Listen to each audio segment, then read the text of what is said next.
third time I've said that.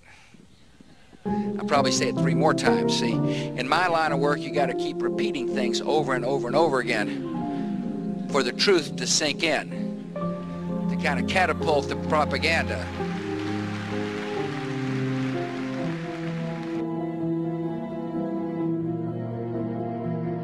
Terror, terrorist, terrorism, terror, terror, terror, terror, terrorist, terrorist, terrorists, terror organization, terrorist attacks, terror.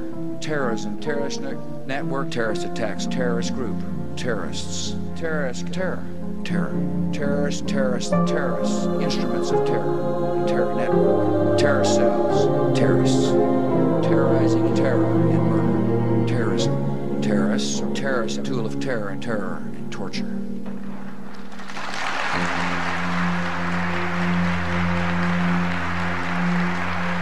President Obama today put the Assad regime on notice.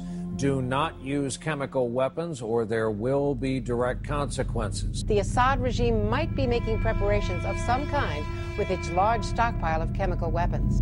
The use of chemical weapons is and would be totally unacceptable.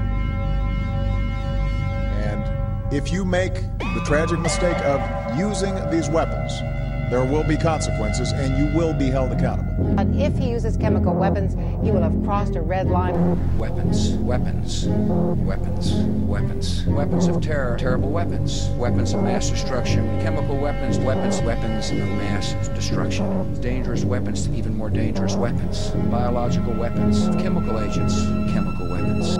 U.S. officials tell NBC News that the Syrian military has loaded the precursor chemicals for sarin nerve gas into aerial bombs that could be dropped from dozens of Syrian planes. Now, this is a very dangerous situation, obviously, when there's at least the possibility of the use of chemical weapons by the Syrian government, or the possibility that when that government falls, those weapons might not be secure, and there are terrorist groups, of course, some quite radical. Weapons, ballistic missiles, chemical or biological weapons, chemical or biological attack, chemical and biological attacks, poisons, deadly gases, biological or chemical weapon, instruments of terror, biological or chemical or a nuclear weapon.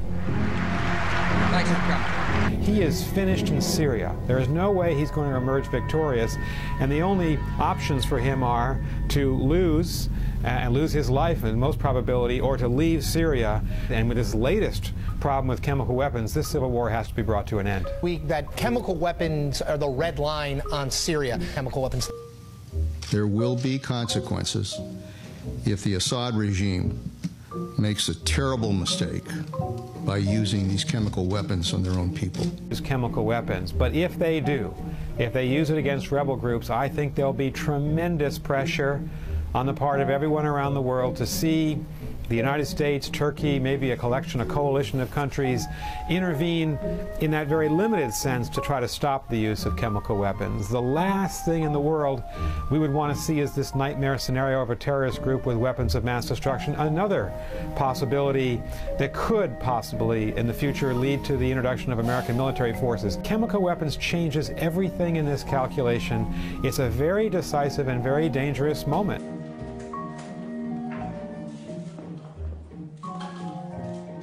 The Assad regime's contempt for its own people.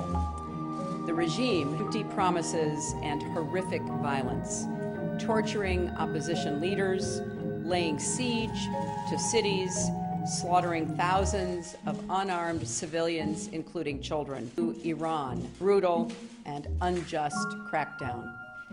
The transition to democracy in Syria has begun, and it's time for Assad to get out of the way. As President Obama said this morning, no outside power can or should impose on this transition. It is up to the Syrian people to choose their own leaders in a democratic system based on the rule of law and dedicated to protecting the rights of all citizens, regardless of ethnicity, religion, sect, or gender. We understand the strong desire of the Syrian people that no foreign country should intervene in their struggle, and we respect their wishes. At the same time, we will do our part to support their aspirations for a Syria that is democratic, just, and inclusive. Now, let me say to all of you here, as all of you know, the weightiest decision any president ever has to make is to send our troops into harm's way. And force can never be the first answer, but sometimes it's the only answer. You are the best prepared, best equipped, best trained fighting force in the world. And should it prove necessary for me to exercise the option of force, your commanders will do everything they can to protect the safety of all the men and women under their command. And we seek to finish the job. Let there be no doubt, we are prepared to act. But Saddam Hussein could end this crisis tomorrow, give up his weapons of mass destruction. One way or the other, we are determined to see that he makes good on his own promise. Saddam Hussein's Iraq reminds us of what we learned in the 20th century and warns us of what we must know about the 21st. In this century, we learn through harsh experience that the only answer to aggression and illegal behavior is firmness, determination, and when necessary, action. And we will stand up for their universal rights and dignity by pressuring the regime and Assad personally to get out of the way of this transition. As I've repeatedly said, it does take both words and actions to produce results. We have sanctioned the Commercial Bank of Syria for supporting the regime's illicit nuclear proliferation activities, ongoing threat to international peace and stability. The people of Syria deserve a government that respects their dignity, protects their rights, and lives up to their aspirations. Assad is standing in their way. We got important breaking news to tell you about right now. NBC News is reporting that U.S. officials say their worst fears have been confirmed, that the Syrian military has loaded chemical weapons inside bombs. Bashar al-Assad's forces are now awaiting final order to use those loaded missiles against Syria's own people. This video posted online, which we should say we can't independently verify, purports to show Syrian missiles that have been modified to carry chemical and biological weapons.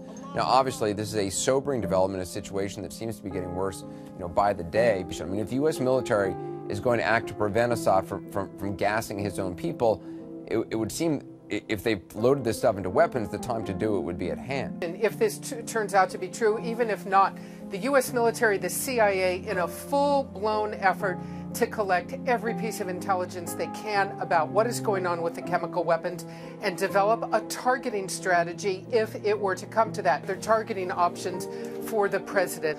Where are the chemical weapons in Syria? What would you do to attack them? What kind of U.S. bomber aircraft would you use? Do you know precisely where they are? How will you get that bomber aircraft past Syrian air defenses? And I think it's very safe to assume the neighboring countries, Israel, Turkey, Jordan, their intelligence services also working this problem around the clock. There is a lot, we know there is growing concern by the hour in the region, because if the Syrians use these kind of weapons against their own people, catastrophic. NATO now prepares to deploy Patriot missile defenses to Turkey. Secretary of State Hillary Clinton in Europe this week has warned the Assad regime in Syria against resorting to chemical weapons, chemical weapon threat. And the focus is now on Syria, chemical weapons on its own people. I think events will change. Our government, again, is reported to be moving to recognize this more unified opposition. The fact that it exists is partially a credit to Secretary of State Clinton, but also to Egypt and other neighbors who have pushed for this to happen. Its headquarters is currently in Cairo. It just doesn't get more serious than this. With mixed sarin, landing in the middle of a city will immediately kill 18 to 20,000 people, and that's in the first seconds. One round? One round. Weapons of mass destruction, chemical weapons of mass destruction.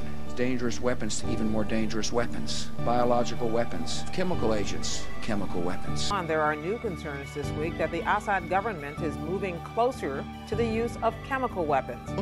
Assad may resort to chemical weapons. The Syrian government has a number of sites containing what's thought to be one of the largest chemical weapons stockpiles in the world, made up largely of sarin nerve gas. Chemical weapons. We cannot wait for the final proof, the smoking gun that could come in the form of a mushroom cloud.